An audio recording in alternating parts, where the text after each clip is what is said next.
भारत के लिए जब रूस ने माओ को लताड़ा। यूक्रेन युद्ध के दौरान रूस और चीन बेहद करीब दिख रहे हैं, लेकिन 60 के दशक में हालात बिल्कुल अलग थे। भारत के समर्थन में बोलते हुए सोवियत नेताओं ने बीजिंग में बैठकर चीन को डांट लगाई थी। देश के पहले प्रधानमंत्री जवाहरलाल नेहरू ने 1950 में नारा दिया, हिंदी चीनी भाई भाई। 1956 में जब चीनी प्रधानमंत्री जाओ एनलाई पहली बार भारत आए तो उन्होंने भी इस नारे को दोहरा दिया।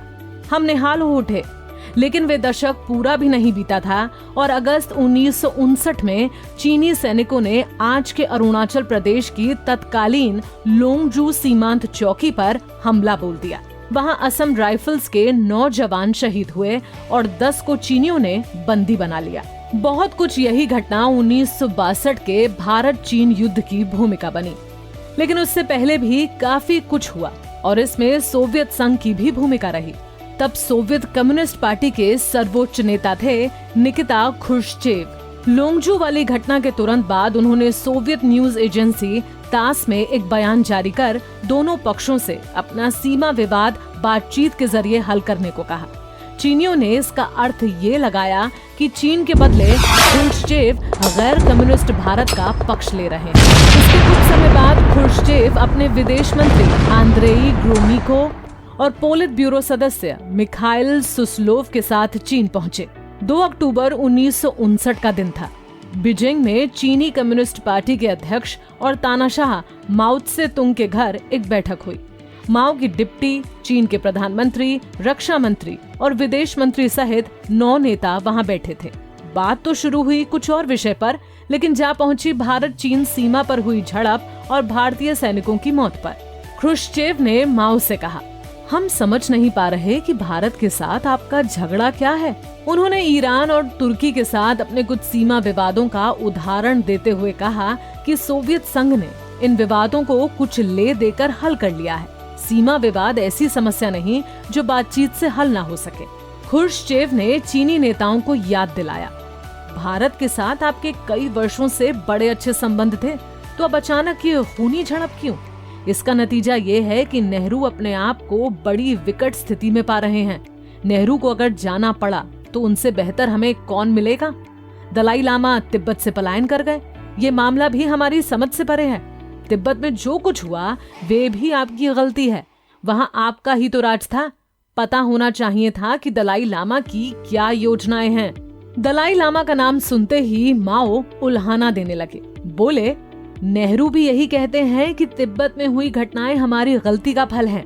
माओ ने इसके बाद मुद्दा उठाया कि लोंगजू वाली घटना के बाद सोवियत संघ ने बयान जारी किया था। इस पर ख्रुश्चेव तमक कर बोले, तो क्या आप वाकई चाहते हैं कि भारत के साथ आपके झगड़े का हम समर्थन करें? ये आपकी बहुत बड़ी बेवकूफी होगी। यदि हमने वक्तव्य जारी नहीं किया होता तो यही आभास देते कि समाजवादी देशों का नेहरू के विरुद्ध संयुक्त मोर्चा है। वे बयान यही दिखाता है कि सीमा विवाद आपके और भारत के बीच का मामला है। इस नोक-झोंक के बाद दोनों नेता कुछ समय तक दलाई लामा को लेकर उलझे रहे। ख्रुश्चेव का कहना था कि दलाई लामा का पलायन चीनी कम्युनिस्ट पार्टी की गलती का नतीजा था, इसमें नेहरू का कोई दोष नहीं। दूसरी ओर माओ अड़े रहे कि दोष नेहरू का ही था। माओ ने आरोप लगाया, हिंदू ऐसा व्यवहार कर रहे थे मानो तिब्बत उन्हीं का है। नेहरू के बारे में तैश में आकर माओ ने ये तक कह दिया, तिब्बत के प्रश्न पर हमें उन्हें कुचल डालना चाहिए। हिंदुओं ने ही सीमा पहले पार की और 12 घंटे तक गोलीबारी करते रहे। इस बातचीत में चीन के प्रधानमंत्री जाओ एनलाई भी कूद पड़े। उन्होंने ख्रुश्चेव से पूछा कि उन्हें किसकी बात पर ज्यादा भरोसा है, भारत या चीन? इस पर सोवियत नेता ने कहा कि हिंदुओं ने यदि पहले हमला किया तो भी कोई चीनी नहीं मरा, मरे केवल हिंदू। इसके बाद ख्रुश्चेव थोड़ा नरम पड़े और उन्होंने समझाने वाले अंदाज में जाओ एनलाई से कहा, आप कई वर्षों तक चीन के विदेश मंत्री रहे हैं, मुझसे बेहतर जानते हैं कि विवादास्पद विषयों को बिना किसी खून खराबे के कैसे सुलझाया जा सकता है। मैं सीमा से जुड़ी बातों को छूना ही नहीं चाहता। चीनी और हिंदू यदि खुद ही नहीं जानते कि उनके बीच की सीमा आखिर है कहाँ, तो मुझ रूसी को इसमें कोई दखल नहीं देना। मैं केवल उन तौर तरीकों के खिलाफ हूँ जो अपनाए गए। चीनी प्रधानमंत्री ने दावा किया कि सीमा पर हुई झड़प का चीनी नेताओं को तुरंत नहीं, कुछ दिन बाद पता चला। ये भी दावा किया कि चीन की किसी भी सरकार ने मैकमोहन रेखा को कभी स्वीकार नहीं किया। चीनी नेताओं ने भारतीयों के सीमा पार करने के झूठ को इतनी बार दोहराया कि खुर्शचेव एक बार झल्ला ही उठे। उनको कहना पड़ा, हम तो केवल 3 ही हैं और आप 9 लोग, बस एक ही लकीर पीटे जा रहे हैं। तब माओ को लगा कि अब उन्हें पारा उतारने वाली कोई बात कहनी चाहिए। उन्होंने कहा, भारत के साथ सीमा विवाद बस एक छोटी सी बात है, न कि सरकारों के बीच कोई टकराव। नेहरू खुद भी नहीं जानते थे कि हुआ क्या है। हमें भी घटना की जानकारी काफी देर से मिली। ये सब ना तो नेहरू को पता था और ना तिब्बत में हमारे सैन्य विभाग को। हमने भी मामले के शांतिपूर्ण समाधान के लिए आवश्यक कदम उठाए। सोवियत नेता ने चीन को कोसा कि उसने घटना की जानकारी नहीं दी और चीन की ओर से जवाब आया कि जानकारी भेजी थी, लेकिन उससे पहले ही ताश में बयान आ गया। कुछ और बातचीत के बाद फिर दोनों पक्षों में दलाई लामा और उत्तर कोरिया को लेकर बहस होने लगी। तल्खी कुछ ज्यादा ही बढ़ गई और माओ ने कहा कि उनके देश पर भारत के साथ झगड़े और दलाई लामा के पलायन का दोष मढ़ा जा रहा है। बदले में वे रूस पर अवसरवादी होने का लेबल चिपकाते हैं। खुर्शचेव ने इस पर जवाब दिया, हम कम्युनिज्म के सिद्धांतों पर चलते हैं।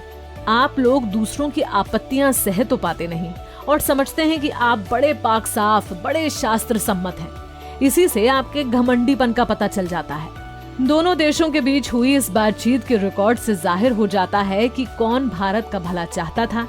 इसी बातचीत से ये सूत्र भी मिलता है कि क्यों चीन ने 1962 में 20 अक्टूबर को ही भारत पर हमला किया और फिर 21 नवंबर को एक तरफा युद्ध विराम घोषित कर दिया। इन तारीखों में ऐसा क्या खास है? जवाब है 1962 का क्यूबा संकट। खुर्शचेव ने अमेरिका से केवल 500 किलोमीटर दूर स्थित कम्युनिस्ट देश क्यूबा की मदद का वादा किया था। अमेरिका ने सोवियत संघ के पास तुर्की में मिसाइलें तैनात की, तो रूसी मिसाइलें समुद्री रास्ते से क्यूबा पहुंचाई जाने लगी। तब अमेरिकी राष्ट्रपति जॉन एफ कैनेडी ने क्यूबा का समुद्री घेराव कर सोवियत जहाजों पर लदे हथियार छीन लेने का आदेश दिया। जब अमेरिका और सोवियत संघ इस झगड़े में उलझे थे तो चीनी नेताओं को लगा कि अभी कोई भी भारत की सहायता के लिए नहीं आ सकता और उन्होंने नेहरू की पीठ में छुरा घोंप दिया। लेकिन क्यूबा संकट का हल उम्मीद से जल्दी निकल आया। अमेरिका और सोवियत संघ के बीच पर्दे के पीछे सहमति बन गई। चीन के पास अब कोई ओट नहीं रह गई थी। उसे लगा कि क्यूबा से खाली हुआ मॉस्को इधर आ सकता है, तो उसने युद्ध खत्म करने में भलाई समझी।